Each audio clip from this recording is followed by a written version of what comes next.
So ayan guys, update ko lang sa inyo ang siling haba ko. Yan, punla ko siya ngayon. Meron kasing natira na yung tira ng katalong. Ito, talong po ito.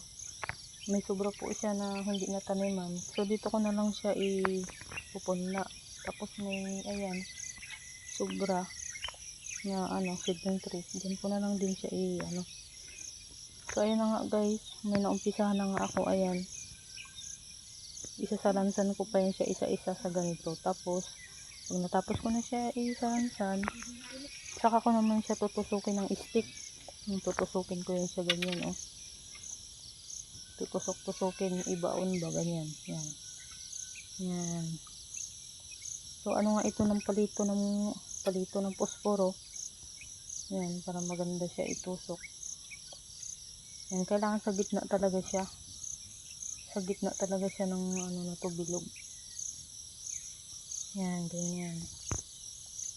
Yung iba ayaw nila magtanim ng kamatis, yung mga sili na yan, kasi nga daw balag-balagan pa, ipupunla-punla pa.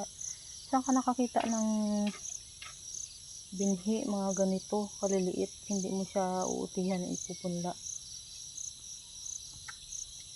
Nagsalita lang kasi sila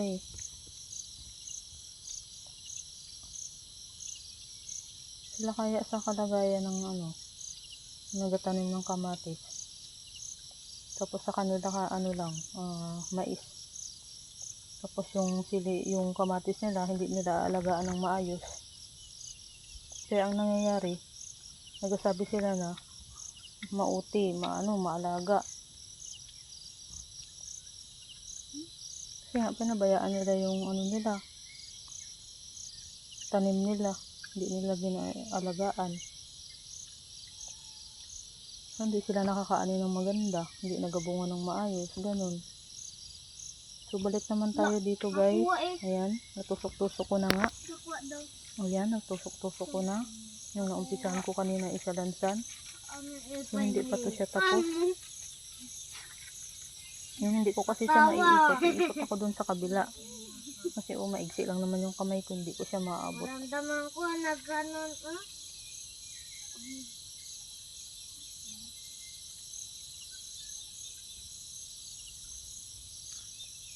Mas lulog. Ha? Gada mo lang kamatis na.